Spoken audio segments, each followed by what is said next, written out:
મારો પરમાત્મા છે, એ બધાનું કરે છે તો મારું ભગવાનમાં વિશ્વાસ જગાડવા માટે કદાચ શાસ્ત્રોની તમને જરૂર નહીં પડે. તમે તમારો ભૂતકાળ જ જુઓ. કેવા કેવા સંજોગો જીવનમાં આવેલા કે હવે બધું ખતમ, હવે ફસાઈ ગયા, હવે જીવન પૂરું થઈ ગયું. એવા એવા સંજોગોમાં આવ્યા કે આપણને એમ લાગ્યું કે આપણી ચતુરાઈ કામ નથી લાગતી, આપણું સામર્થ્ય કામ નથી લાગતું. દરેક પ્રકારથી ફસાયેલા આપણને માન્યા, જોયા. એવા એવા સંજોગો આયા કે એમ લાગ્યું કે હવે જીવન ખતમ થઈ ગયું, હવે હું બહાર નહીં નીકળું, હવે આમાં ખૂપી જઈશ. એવા એવા સંજોગો આવ્યા, છતાંય ઠાકોરજીએ બધેથી આપણને કાઢ્યા. આજ સુધી જે તમને બચાવતો આવ્યો, શું એ આગળ તમને નહીં બચાવે? કેવા કેવા વિપરીત સંજોગોમાંથી જે ઠાકોરજી તમને ઉગારતો આવ્યો, ભરોસો રાખો, આજ સુધી જેણે કર્યું છે એ આગળ પણ કરશે. અવિશ્વાસો ન કર્તવ્યમ, વિશ્વાસના સહારે તરી જાઓ. બાકી બુદ્ધિને ગણિતો આપશો ને તો એ ગણિતમાં બંધબેસતું આવશે જ નહીં, પણ માણસને વિશ્વાસ તારી દે છે. અને એટલા માટે હરિરાયજી કહે છે, પહેલા શ્લોકમાં આજ્ઞા કરી, હરિરાયજી બહુ સુંદર વાત કરતા કહે છે, કાલ સ્વકાર્યમ કુરુતે, કાળ એનું કામ કરી રહ્યો છે, એ એનો પ્રભાવ બતાવી રહ્યો છે, એ એની અસર બતાવી રહ્યો છે, એ પૂર્ણ બળ વાળો છે અને પોતાના કામમાં લાગેલો છે. કાળ એનું કામ કરે છે, પણ જીવને એની ખબર પડતી નથી. એને એમ લાગે કે મારી બુદ્ધિથી હું ચાલુ છું, પણ એને ખબર નથી આ બુદ્ધિ પ્રેરનારો આ કાળ છે. એને ભગવાન નથી પ્રેરી રહ્યો, એને આ કાળ પ્રેરી રહ્યો છે. અર્જુનની પહેલી બુદ્ધિ એવી થઈ, એમ થયું કે નથી લડવું, મારીને શું કરવું? કાર્પણ્ય દોષોપહત સ્વભાવ પૃચ્છામિ ત્વામ ધર્મ સમ્મૂઢ ચેતા. બે પ્રકારનો અહંકાર અર્જુનને થયો. એક એને સમજાયો, બીજો એને ખબર ન પડી. એક અહંકારે કે આ બધાને હું મારીશ તો બધા મરી જશે, એટલે અર્જુન એમ માને કે હું મારનારો છું. અને બીજો અહંકારે યા અજ્ઞાન એ કે હું નહીં મારું ને તો આ બધા બચી જશે. આ અહંકાર એને ખબર ન પડી. તમે એકવાર અર્જુનના વાક્યો પ્રથમ અધ્યાયમાં અર્જુન વિષાદ યોગમાં વાંચો ને તો થોડા વાંચતા વાંચતા એવા સારા લોજિક અર્જુન આપે છે ને કે તમે પહેલો અધ્યાય પૂરો થાય ત્યાં સુધી તો અર્જુનના પક્ષે ઉભા રહી જાઓ એવું થઈ જાય તમને. કારણ કે અર્જુન પણ વિદ્વાન છે ને, એની પાસે બહુ ઉત્તમ લોજિકો છે. નહીં લડવાના પણ ખાલી અર્જુને આંસુ નથી કાઢ્યા, ઉત્તમ લોજિકો આપણે આપ્યા છે કે એટલા માટે ના પડું છું, આના માટે ના મારું છું, ભણશંકર પ્રજા થશે, ધર્મનો નાશ થશે, આમ થશે, આમ થશે, આમ થશે. કેટલા લોજિકો અર્જુન. એટલે ખરેખર બુદ્ધિમાન વ્યક્તિ વાંચે ને તો થોડી વારમાં તો એમ થઈ જાય કે ના ના અર્જુન સાચું જ બોલે છે, એના પક્ષે ઉભા રહી જાવ, એમ થઈ જાય. અને અર્જુનને પણ એમ જ થયું કે આટલા લોજિક આપે એટલે ભગવાન પણ સાથે જ આપશે ને, આ લોજિકનો કાટ થોડી છે. પણ અર્જુન ભૂલી ગયો કે કોની સામે ઉભો છે. એને થયું કે ભગવાનની આંખ છલકાઈ જશે, મારા પર દયા આવશે, મને ઘરે લઈ જશે. અને ભગવાને તો એક થપાટ મારી, કાર્પણ્ય દોષોપહત સ્વભાવ પૃચ્છામિ ત્વામ ધર્મ સમ્મૂઢ ચેતામ જ્યારે કહ્યું ત્યારે ભગવાને કહ્યું ક્લેબ્યમ માસ્મગવપાર્થ. નપુંસકની જેમ વાત કરે છે. આ બધી વાતો કરવાની આ જગ્યા છે? ભગવાને કોઈ જુદી જ વાત કરી. અર્જુનને વિચાર્યું નહોતું, એને થયું કે કરુણા દેખાશે ને સામેથી કઠોરતા આવી. ભગવાન અપશબ્દ બોલ્યા છે, અર્જુનને ખખડાવ્યો કે તું મારી સાથે બુદ્ધિની રમત ન કરીશ. આ બુદ્ધિના ખેલ મેં દુનિયામાં બહુ જોયા છે. આ જ માણસને કઈ રીતે પતન તરફ લઈ જાય છે. અત્યારે તારા માટે સૌથી મોટું પાપ એ છે કે યુદ્ધ ન લડવું, કારણ કે તારા ભરોસે ધર્મ બેઠો છે. તને જીતાડવામાં મને કોઈ રસ નથી, મને રસ છે ધર્મને જીતાડવામાં. ધર્મ જીતે એમાં રસ છે, તું જીતે ન જીતે હારે કોને એમાં રસ છે, પણ ધર્મ હમણાં તારા ખભે ચડેલો છે એટલે મારે જીતાડવો છે. અને ઘણી બધી ચર્ચા આપણે કરી શકીએ ગીતાજીમાં, તો અનેક પ્રકારથી એના દ્રષ્ટિકોણો આપ્યા છે આચાર્ય. ભગવાન કહે, શ્રી હરિરાય મહાપ્રભુજી, કાળ એનું કામ કરે છે અને જીવને એની ખબર નથી, કારણ કે સમય દેખાતો નથી. એક વસ્તુ યાદ રાખજો, ગમે તેટલી મોંઘી ઘડિયાળ લઈ આવો પણ કોઈ ઘડિયાળ વાળો ગેરંટી નહીં આપે કે આજથી તમારો સારો સમય સ્ટાર્ટ. ભલે રોલેક્સ લાવો કે રાડો લાવો કે ગમે તે લાવો, કોઈ બધું એનું કાર્ડ આપશે, ગેરંટી કાર્ડ આપશે, બધું. એ ગેરંટી કાર્ડ ઘડિયાળનું હશે, સમયનું નહીં હોય. કારણ કે જેમ નળમાંથી પાણી ટપકતું હોય, નળ બંધ કરો ને પાણી ટપકતું બંધ થઈ જાય, એમ ઘડિયાળ બંધ કરી દેવાથી સમય રોકાઈ જાય છે ના, એ તો વહે જ જાય છે.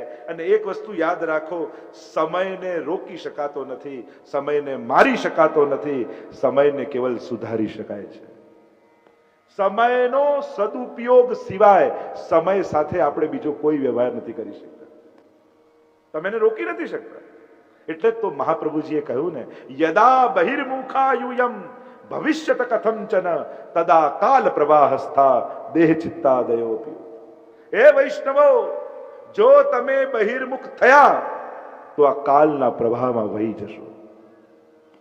આ કાળના પ્રવાહને તમે નથી રોકી શકવાના, નથી અટકાવી શકવાના. એક જ ઉપાય છે, કાળના એ કાળ ભગવાનની સન્મુખતા રાખજો. 5 મિનિટ પર ઠાકોરજી આગળ ઉભા રહેજો, એની દ્રષ્ટિ પડશે તોય દુર્ભાગ્ય ટળી જશે. અને એટલા માટે સન્મુખતા જ એકમાત્ર ઉપાય છે. કારણ કે દુશ્મન ક્યાંય કોઈ બહાર નથી, લઈને જ ફરીએ છે. આ જ ઇન્દ્રિયો, મને એવા મનુષ્યાણામ કારણમ બંધ મોક્ષયો. તાળું ખોલવાની ચાવી જુદી અને બંધ કરવાની જુદી, આવી બે ન હોય, એક જ હોય. ખાલી ફરક એટલો છે કે કઈ બાજુ ફેરવો છે. આ મન પણ એવું છે જ બંધન અને મુક્તિનું કારણ. ફરક એટલો કઈ બાજુ ફેરવો છો એ સમજવાનું. અને એટલા માટે કહ્યું, કાળ એનું કામ કરે છે, જીવ સમજી શકતો નથી. અને એટલા માટે પ્રભુના કાર્યમાં પ્રમાદ કરે છે અને પોતાના લૌકિક કાર્યમાં એ સદાય તત્પર રહે છે. કાલની ગતિને જાણતો નથી ને, એટલે પ્રભુના કામમાં પ્રમાદ. આજે નહીં તો કાલે સેવા કરી લઈશું, આજે માળા નહીં તો કાલે ફેરવી લઈશું. કથા તો 7 દિવસ ચાલવાની છે ને, છેલ્લા દિવસે જઈ આવીશું. હવે છેલ્લા દિવસે તારું સ્કૂટર બગડી ગયું તો મહાભારતમાં એવી કથા નથી કહેતા કે પેલા અર્જુન અને યુધિષ્ઠિર, ભીમ ને બધા હતા ને કઈ રથ ઠીક કરતા હતા, એટલામાં કોઈ ભિક્ષુક આવ્યો ને યુધિષ્ઠિરને કહ્યું કંઈક આપો ને. અને યુધિષ્ઠિર કામમાં વ્યસ્ત હતા, એટલે કહ્યું કાલે આવજે, કાલે આપીશ. અને ભિક્ષુક જતો રહ્યો. અને ભીમ ગળામાં ઢોળ બાંધીને ઢમ ઢમ ઢમ ઢમ કરતો આખા ગામમાં ફરે, મારા ભાઈએ સમયને જીતી લીધો, સમયને જીતી લીધો, સમયને જીતી લીધો. યુધિષ્ઠિર બોલાવે, યો આંસુ નગારા વગાડે છે કે મારા ભાઈએ યુધિષ્ઠિર સમયને જીતી લીધો, મેં ક્યાં જીત્યો? અરે આપે જીત્યો જ કહેવાય. કેમ, કઈ રીતે? આપે પેલાને કહ્યું કાલે આવજે. શું કાલે એ સંભાવના નથી કે આપણે જીવિત ના હોઈએ? કાલે શું એ સંભાવના નથી કે એ ગુજરી ગયો હોય? કાલે શું એ સંભાવના નથી કે આપણે દરિદ્ર થઈ ગયા હોઈએ? કાલે શું એ સંભાવના નથી કે એ સુખી થઈ ગયો હોય? કાલે શું એ સંભાવના નથી કે એને સમય ન હોય? કાલે શું એ સંભાવના નથી કે આપણે અહીંયા ના હોઈએ? જ્યારે આટલી બધી અસંભાવના છે અને છતાંય તમે કહો કાલે આવજે, એનો અર્થ એ થયો કે તમને ખબર છે કે કાલે શું થવાનું છે. અને યુધિષ્ઠિરને ભૂલ સમજાઈ, તુરંત ભિક્ષુકને બોલાવ્યો અને ખિસ્સામાંથી કાઢીને આપી દીધા. કાલ પર છોડવું એટલે અસંભાવનાઓમાં જીવવું. કાલની કોઈને ખબર નથી, પણ આ કાળનો પ્રભાવ એવો ચાલે છે ને કે આપણને ભરોસો રહે. જો દુનિયા, માણસની તકલીફ છે, આ સંસાર વારે ઘડીએ આપણો ભરોસો તોડે, છતાંય સંસારમાંથી ભરોસો ઉઠતો જ નથી. અને ભગવાન સદાય આપણો ભરોસો રાખે, છતાંય ભગવાન પર ભરોસો બેસતો જ નથી.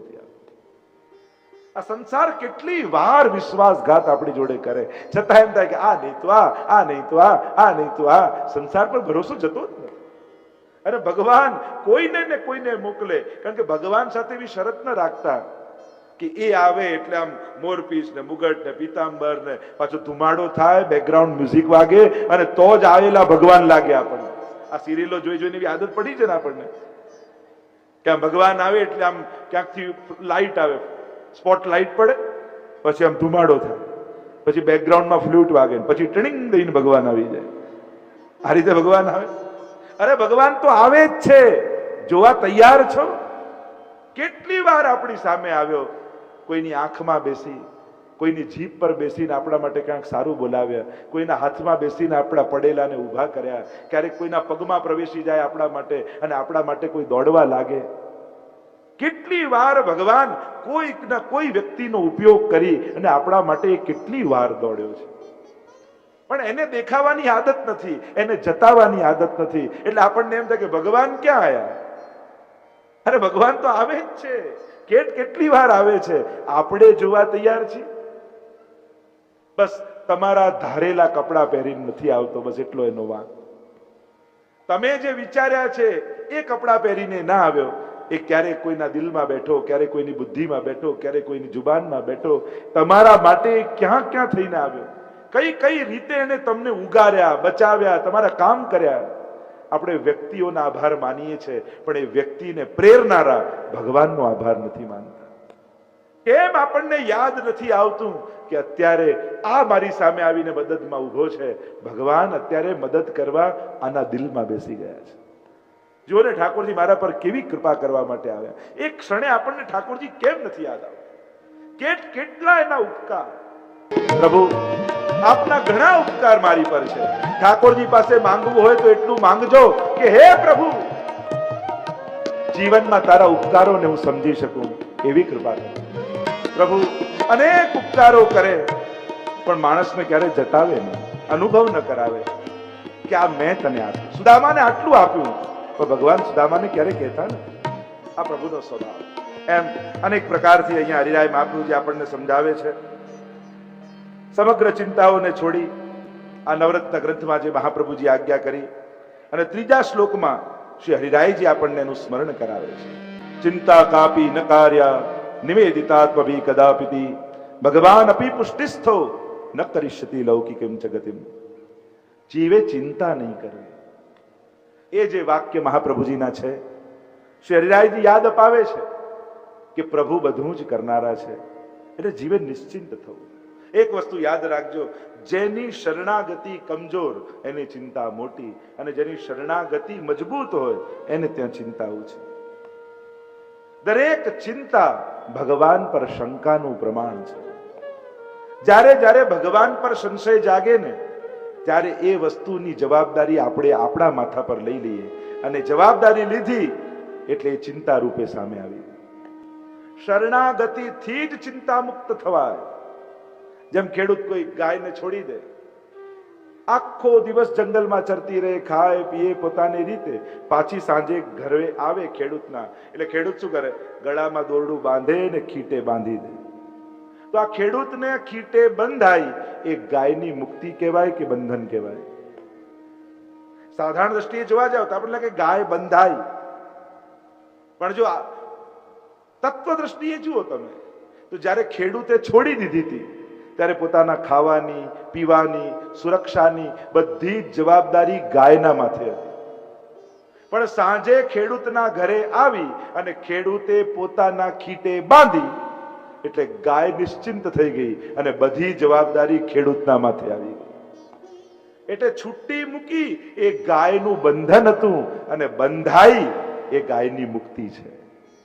એમ જ્યાં સુધી શરણાગત નથી જીવ, ત્યાં સુધી જ એ બંધનમાં છે, અને જ્યારે શરણાગત થયો એટલે જીવ મુક્ત બની ગયો અને ચિંતા ભગવાનના માથે આવી ગઈ. બસ પ્રભુના થાવ એ જ એક ઉપાય છે નિશ્ચિંતતાનો. કારણ કે હવે ભરોસો છે કે કરનારો ઠાકોરજી મારા માથે બિરાજે છે. પ્રભુ મારું સઘળું સારું કરશે. જે થયું એમાં જ મારું સારું હતું, અને એ જ ભગવાને કર્યું છે. આ વાતનો ભરોસો. એમ શ્રી હરિરાયજી આપણને સમજાવે છે, તસ્ય સેવા પ્રકુર્વિત યાવત જીવમ સ્વધર્મતઃ ન ફલાર્થમ ન ભોગાર્થમ ન પ્રતિષ્ઠા પ્રસિદ્ધે. સેવા કઈ રીતે કરવી, એનો વિવેક, મનોવૃત્તિ કેવી? જ્યાં સુધી જીવો, યાવત તસ્ય સેવા પ્રકુર્વિત યાવત જીવમ સ્વધર્મતઃ, સ્વધર્મ જાણીને સેવા કરવી. ન ફલાર્થમ ન ભોગાર્થમ ન પ્રતિષ્ઠા ન પ્રસિદ્ધ. ન ફળ માટે, ન ભોગ માટે, ન પ્રતિષ્ઠા માટે, ન પ્રસિદ્ધિ માટે. સેવા એ આપણી પ્રતિષ્ઠા અને પ્રસિદ્ધિ માટે નથી, એ આપણો સ્વધર્મ છે, એ આપણો નિજાનંદ છે, અને એને આનંદની જેમ સ્વીકારવો. એમ કહી આગળ અનેક પ્રકારથી હરિરાયજી સમજાવે છે. સેવામાં કઈ સાવધાની રાખવી એ સમજાવતા શ્રી હરિરાયજી 13મા શ્લોકમાં આજ્ઞા કરે. 4 વિચાર અને 4 સાવધાની શ્રી હરિરાયજી અહીંયા બતાવી સેવા કરવામાં. સેવા કરનારે પ્રત્યેકે આ 4 વસ્તુ યાદ રાખવી, સાવધાની રાખવી. સેવામાં ભય કરતા સાવધાની રાખવી. ભય નહીં રાખવો, સાવધાની રાખવી. ચેતીને રહેવું. ઉદાસીનતાથી અને ભગવાનને તુચ્છ જાણીને સેવા નહીં કરવી. એટલે 4 વસ્તુની સાવધાની. ભયને સાવધાનીમાં ફેરવી દેશો ને તો વધારે જાગૃત થઈને સેવા કરશો. કારણ કે ભયને કારણે દૂર થવાય, પણ આપણે તો સેવા કરવી જ છે, તો ભય નહીં પણ સાવધાની રાખવી. 4 સાવધાની. એક સૌથી પહેલા કહ્યું, શ્રીમદ આચાર્ય માર્ગેણ, એટલે કે શ્રી મહાપ્રભુજીએ જે રીતે સેવાનો પ્રકાર નિરૂપણ કર્યો છે એ રીતે ભગવત સેવા કરવી. આ પહેલો પ્રકાર સાવધાની. હું સેવા કરું છું, મને આમ ગમે છે, મને આવું ફાવે છે, મને આમ જ સારું લાગે, આ બધા ભટકાવનારી વાતો છે. બધું ભલે મને ગમે, પણ મહાપ્રભુજીની આજ્ઞા આવી કરવાની છે એવો પ્રશ્ન પૂછવો. આ બધું કરું, મને ગમે, પણ મને ગમે એ સેવામાં મુખ્ય બાબત નથી. સેવાની મુખ્ય બાબત છે ઠાકોરજીને આનંદ આવે છે કે નહીં. તો ઠાકોરજીએ શું કહ્યું છે?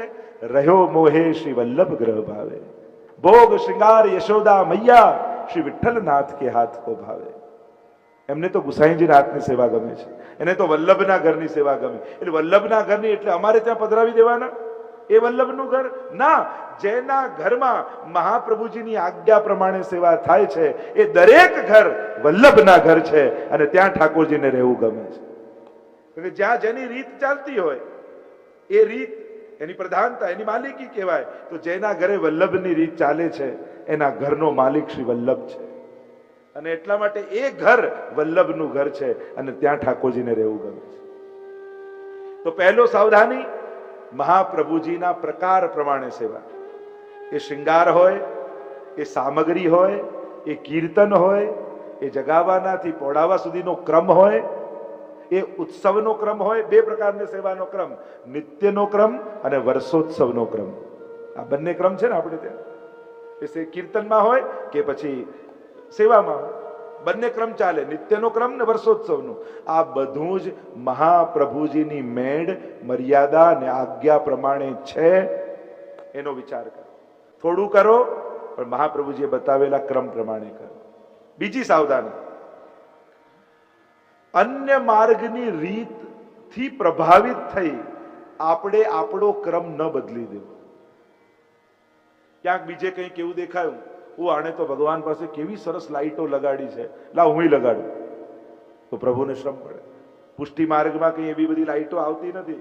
ઘણી વાર નહીં લોકો પોતાના મંદિરમાં ઠાકોરજી પાસે એટલી ચળક ભડક લાઈટો કરે. આપણે ત્યાં ક્રમ નથી, અને જે ક્રમ નથી એ ક્રિયા નહીં કરવી. અન્યથી પ્રભાવિત થઈને પોતાનો સેવા ક્રમ બદલવો નહીં. ઘણા તો શ્રૃંગારનું કહીએ ને, ના ના અમે તો નાથ દ્વારાથી લાવે છે, તો નાથ દ્વારા બધું પુષ્ટિ માર્ગી મળે એવું કોણે કહ્યું? આપણે ગોતીને આપણા ક્રમ અનુસાર લાવવાનું. નાથ દ્વારાથી લાયા એ બધું પુષ્ટિ માર્ગી જ ન થઈ જાય. તો અન્ય માર્ગથી પ્રભાવિત થઈ, એટલે કે અન્યથી એમે પ્રભાવિત થઈને સેવા ન થાય, શરણાગત થઈને થાય. અને દુનિયા આજે બધે તમે જુઓ, લોકો ઇમ્પ્રેસ કરવામાં પડ્યા હોય ને, જાત જાતના પ્રકારથી, જુદી જુદી રીતે લોકો પ્રભાવિત કરે. અને આપણે બધા થાકીએ છીએ એટલા માટે જ સંસારમાં. આપણે કોઈને પ્રસન્ન કરવા નથી ઈચ્છતા, આપણે બધાને પ્રભાવિત કરવા ઈચ્છીએ. ઘરે આવીને કોઈને ચાય પીવડાવી હોય, જો ને કેવા ઇમ્પ્રેસ થઈને ગયા. આપણે પ્રસન્ન કરવા નથી માંગતા, આપણે ઇમ્પ્રેસ કરવા માંગીએ, અને એને કારણે થાકી જઈએ છીએ. ધર્મ જગતમાં તમે જુઓ, આજે બધા જ લોકો ઇમ્પ્રેસ કરવા ઈચ્છે. આમ મિનિસ્ટરો સાથે ફોટા, આના સાથે ફોટા, આમ કરે ને પેલા જોડે કોશિશ કરે કે લોકો આ બધું જોઈને પ્રભાવિત થઈ જાય. અને પ્રભાવિત થાવ ને એટલે તમારા વિચારો બંધ થઈ જાય, અને પછી એના પ્રમાણે ચાલવા લાગે. એટલે અત્યારના સમયમાં બહુ સાવધાન રહેવું. મહાપ્રભુજી સીધો સાદો માર્ગ આપણને આપ્યો છે કે ભગવાનને ભજો અને એનાથી તમારો ઉદ્ધાર થશે. સીધું, કેવી નિર્દોષતા આપણા ધર્મની છે. સીધા ભગવાન દ્વારા ઉદ્ધાર. અને લોકો બીજા બધું ક્યાંક તમને સગવડતા કરી આપશે, વીઆઈપી ફેસિલિટી આપશે, એવી સુગમતા ને સન્માન ને માન ઘણું બધું આપશે, પણ શેના માટે? તમે તમારું છોડીને અમારામાં આવી જાઓ. પ્રયાસ શેનો છે? આનો જ પ્રયાસ. અને તમે જો ઇમ્પ્રેસ થયા કે અરે આ લોકોની તો આવી એક્ટિવિટી, આની તો આવું આમ, અને આની તો આવી વ્યવસ્થા, ને આવાના તો આટલા સેન્ટરો, ને આવી સુવિધા, ને આટલું સન્માન, આમ કરી કરી તમને તમારા પ્રત્યે અભાવ લાવશે અને એના પ્રત્યે આકર્ષણ કરશે. કલિયુગમાં આ સાવધાન થવાની જરૂર છે. કોઈનું ગમે તેટલું સારું હોય એને વંદન, એને આદર, પણ મારો ઉદ્ધાર તો મહાપ્રભુજીની આજ્ઞામાં રહેવાથી થવાનો છે. બસ આટલું સમજાઈ જાય. કલયુગ में सब धर्म के द्वारे रोके आए, श्री वल्लभ खिड़की प्रेम की निकस जाए सो जाए. બાકી બધે દરવાજાઓ બંધ છે, એક વલ્લભના નામની ખિડકી ખુલી છે, એમાંથી નીકળી ગયા તો ગયા. એટલે જ કહ્યું કે આગ લગોવા મેડ મેં જહાન વલ્લભ નામ. ગમે તેટલા મહેલો કોઈ ઉભા કરે, ક્યાંય આકર્ષિત નહીં થવું. કલયુગમાં જો ઇમ્પ્રેસ ન થયા ને તો તરી જશો. અહીંયા છે ને પ્રભાવિત કરવાની વૃત્તિઓ ચાલે સમાજમાં, દરેક ક્ષેત્રમાં. તો બીજા કદાચ ક્ષેત્રમાં ગયા, પોતાનું છોડી તો નુકસાન નહીં થાય, પણ પોતાના ઈષ્ટને, પોતાના નાથને, પોતાના સ્વામીને છોડીને જો ભટક્યા તો આખી જિંદગી ભટક્યા જ કરશો. અને એટલા માટે સાવધાનીની જરૂર છે. ત્યાંના કોઈનું પણ સારું જોઈ એને વંદન કરો, પ્રેરણા લેવું. પ્રેરિત થવાય પણ પ્રભાવિત નહીં થવું. આપણે શું કરીએ છીએ? પ્રેરિત થવાને બદલે પ્રભાવિત થઈ જાય. પ્રભાવિત થાય એટલે માણસ પોતાનું મૂકી બીજાનું ચાલુ કરે. પણ પ્રેરિત થાય ને તેમ થાય કે આને આના ઈષ્ટમાં કેવી શ્રદ્ધા છે, એવી મને મારા શ્રીનાથજીમાં કેમ થાય? એ એની ગુરુની આજ્ઞામાં કેવો રહે છે, એવો હું મહાપ્રભુજીની આજ્ઞામાં ક્યારે જીવું? આને પ્રેરણા કહેવાય, આને ઇન્સ્પાયર થયા કહેવાય. કે કોઈનું સારું જોઈ હું મારું ઉત્તમ કઈ રીતે સિદ્ધ કરી શકું, આને કહેવાય ઇન્સ્પાયર થયા. અને ઇમ્પ્રેસ થયા કોને કહેવાય? કે આપણું મૂકી દો ને એનું ચાલુ કરી દો. જ્યારે આવું થયું એટલે પછી બધું જશે હાથમાંથી. એટલે આ ચેતવાની અત્યારના સમયમાં બહુ જરૂર છે, જેથી તમને કોઈ છેતરી ન જાય. અને એટલા માટે હરિરાયજી આપણને ત્રીજી જગ્યાએ છેતવે છે કે ત્રીજું સાવધાની શું છે? સ્વકલ્પિત પ્રકારથી ક્યારેય નહીં કરવું. ઘણાને પોતાની બુદ્ધિ પર બહુ ખુમારી હોય. જો દુનિયામાં દરેક માણસને આ બે વસ્તુ લાગે અત્યારના સમયમાં કે મારી પાસે બુદ્ધિ હોવી જોઈતી હતી, એના કરતા ભગવાને થોડીક વધારે મને આપી છે. જો મારી સલાહ પ્રમાણે બધા ચાલે ને તો બધાનું સારું કરી નાખો, આવું માણસને લાગે. બુદ્ધિ જરૂર હતી એના કરતા વધારે આપી છે, અને મને જેટલા પૈસા મળવા જોઈતા હતા ને એના કરતા ભગવાને થોડા ઓછા આપે છે. અત્યાર સમયમાં દરેક માણસને એવું લાગે. જો બુદ્ધિથી જ સુખ થતું હોત ને તો બધા બુદ્ધિમાન સુખી હોત. પણ લોકો બુદ્ધિમાનને સારો પગાર આપીને કામે રાખી લે છે, એના કરતા સુખી એને બોસ હોય છે, ભલે ભણ્યો ના હોય તોય. ઘણા આજે જગતમાં એવા મોટા પદ ઉપર લોકો બેઠા છે જે ભણ્યા નથી, એમાં ડિગ્રી નથી. અનેક ગણું ભણેલાના બોસ છે. તો કેવલ બુદ્ધિથી નથી થતું. જગતમાં વિરુદ્ધ ધર્માશ્રયતા બધે દેખાય છે, વિચિત્રતા બધે છે, વિલક્ષણતા બધે છે. અને એટલા માટે કોઈ એક પ્રમાણ યા એક એવું ન માની લેવું કે આનાથી જ માણસ સુખી થાય. બધે વિચિત્રતા છે. તો અહીંયા સ્વકલ્પિત પ્રકારથી નહીં કરવું કે મને આમ લાગે કે આવું કરવું જોઈએ, મને એવી ઈચ્છા થઈ કે આમ ધરવા લાગુ, આમ કરવા લાગુ. આ આપણા માર્ગની રીત નથી. સેવામાં પણ અચાનક ફેરફારો નહીં કરી નાખો. કેમ ધરતા હતા દૂધઘર અને આજે મૂડ આવ્યો કે લાવ ઠાકોરજીને સકડી ભોગ ધરું, એટલે અચાનક સવારે ઉઠીને સકડી ભોગ ધર નાખો. સેવા ઈચ્છા પ્રમાણે નથી થતી, સેવા આજ્ઞા પ્રમાણે થાય છે. મને આજ્ઞા છે, હા, ક્યારે પેલું કરી શકે ઈચ્છા? જ્યારે બાધનમ બાહરિચ્છયા, ઠાકોરજી તમને એવી આજ્ઞા કરે કે આજે મારે આ આરોગવું છે અને તમે બનાવો તો તમારે કોઈ આજ્ઞા લેવાની જરૂર નથી. પણ પ્રભુનો સ્વાનુભાવ જ્યાં સુધી નથી થયો ત્યાં સુધી તમને જે આજ્ઞા મળી છે એ પ્રમાણે સેવા કરવી, સ્વકલ્પિત રીતે નહીં કરવી. એ મારી રાયજી કહે છે. અને આગળ કહ્યું, અભાવથી સેવા નહીં કરવી, અશ્રદ્ધાથી સેવા નહીં કરવી. જ્યારે કોઈ પણ કાર્ય કરો, તૈત્રીય ઉપનિષદ પ્રમાણે શ્રદ્ધયા દેયમ, શ્રદ્ધાથી આપો, શ્રદ્ધાથી કરો.